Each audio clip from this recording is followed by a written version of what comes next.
Hey guys, it's Sam, and today I'm going to talk about my spoiler-free thoughts on the entirety of the Netflix Shadow and Bone TV series. So if you have not already seen them, I have done live reactions to every single episode as I was watching them, and those are already posted. So you're going to get probably more instantaneous thoughts there. I'm going to try to go into some more in-depth thoughts here, and also in a discussion video that I'm going to do on all the spoilery sides of the series as well, now that I've had a couple of days to sit with it after watching them. So as I said, there's not going to be any spoilers for the show here, but there may be spoilers or me talking a little bit about comparing it to the books and things if there were any differences, so be aware of that if you haven't read the books and you don't want any spoilers for the books. So first, let me talk about the world building within the show and just the visuals of the show. So I immediately loved just the cinematography of the show, the color grading, how it looked, the costumes, just everything looked so good.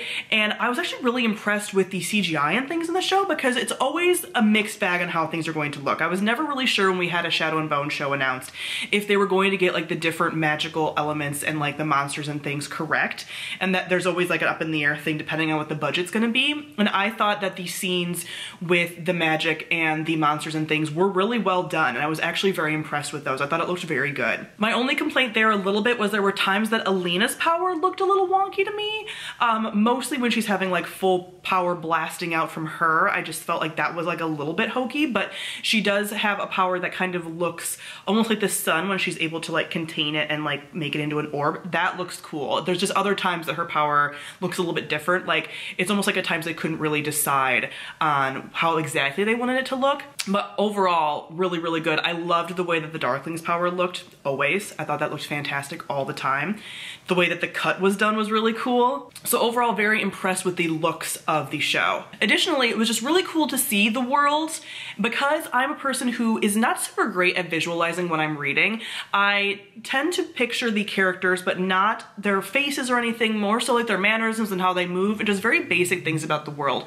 So although I know this is a very aesthetic world, and a lot of people are like, oh, this is all aesthetics and not a lot of substance and whatever, I never really pictured the world a ton. So getting to see it on screen was really cool. Getting to see the Fold, I thought the Fold was so well done. The buildings, and then Ketterdam was my other favorite. I mean, Ketterdam as a setting is always gonna be cool. That kind of like, just big city, just chaos setting is just really cool, and I really enjoy the vibes there, and I'm looking forward to seeing more of that throughout the show as it continues because I'm convinced it's gonna get other seasons. So next, let me talk about our characters.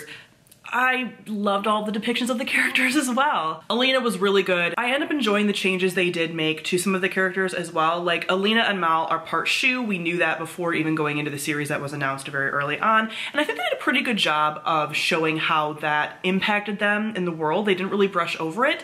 So racism was a much bigger part of this than it would have been in the original since they did not have that background in the books. So I enjoyed the casting of everybody. I think everyone was really spectacularly casted.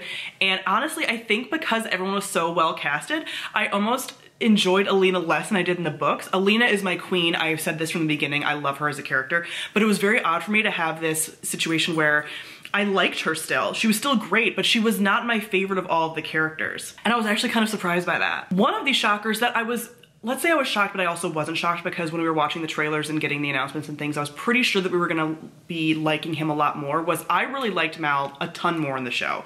They fleshed him out so much more, and I think the show really benefited from the fact that we are out of Alina's head and we're getting to see what the other characters are doing sort of behind the scenes, and Mal got fleshed out the most. We really get to see that he's not the character that I really didn't like in the books, that he cares about her way more than we see in at least like the first couple of books, and their dynamic is so much more like believable and understandable, and how she feels about him is much more understandable for me than it was in the books because we never really got to see any of that. So as a founding member of the Book Mal Hate Club, I actually would defend show Mal with my life.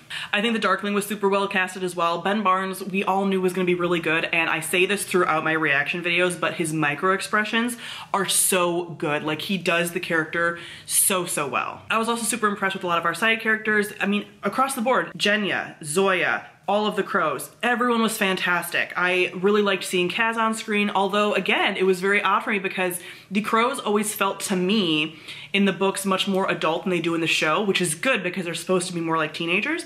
And what was really nice about the crows that I think a lot of people had some comments about when I was doing my reactions, but what I liked about it was you're not actually seeing the same characters that we see in Six of Crows because that's later on, timeline-wise. So Kaz, for example, is not quite the mastermind that he is by Six of Crows. And I think that's intentional. We're gonna get that. You know, he's learning still. So I really just appreciate seeing that unfold. And then I feel like Inej and Jesper were the two standouts. Jesper honestly was like the MVP of the show. I enjoyed Jesper in the books, but I didn't love him.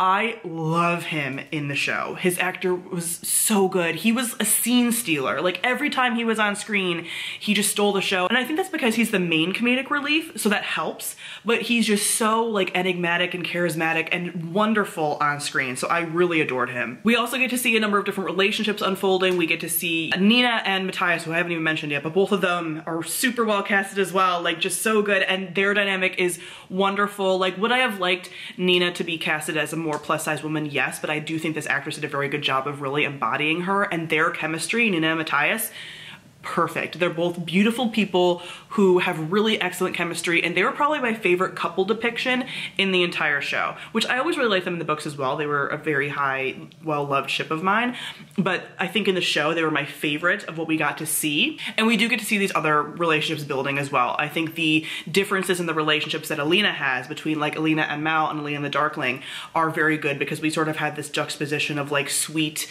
almost innocent, foundational love versus like this sort of like passionate, like intriguing situation. We have Jenya and David, who are another one that I'm just like pulling for so hard because again, we get to see more of this like this will they, won't they, they're both interested but the other one doesn't quite know it dynamic going on. We have Kaz and Inej, who I didn't love as much as the books. I still really like them, but again, we have them earlier on before all of the book stuff that happens in Six of Crows. So I'm hoping with the show that they do take some time to develop that and make it very slow burn, but we got to see them as well. So we did get to see all these different relationship dynamics, which I really enjoyed. Also, our little side characters, some that were in the books that we barely saw or some that were new additions, were also really good. Like all of these side characters that were like minor side characters were really good, felt really fleshed out, felt like they were a part of the story and purposely put there. So I think the show did a really good job with integrating all these pieces and really having all these characters be important. Lastly, we talk about the plot. The biggest thing with the plot that a lot of people probably know by now is that it's not completely accurate to the books, especially with the Six of Crows stuff. So the Six of Crows stuff is more integrated into the Shadow and Bone stuff, which is a completely different situation than it was in the books. But I actually think this was super well done. A few people commented on my reactions that Lee has said that this is like very visual, high budget fan fiction, and I feel like that's kind of correct. Like I can see this sort of being like a fan fiction for like, what if the crows met the Shadow and Bone people? And so we have a lot of that, but I really liked it. I think it works really well for an adaptation like this. I view adaptations as something that is not completely perfect to the books. I think that it's very hard and almost impossible to adapt a book completely to a TV show without changing things up because it's a completely different media and you have to do different things there. And I think they did this really well and in a way that was very, again, believable. And there are so many scenes that I'm like, wow, I never knew I needed that, but that was really cool to have. There were a couple additions that I didn't like, and I talked about this in my reactions. There were some things about the Darkling's backstory that I think they kind of went too far with, as far as trying to humanize him a bit too much.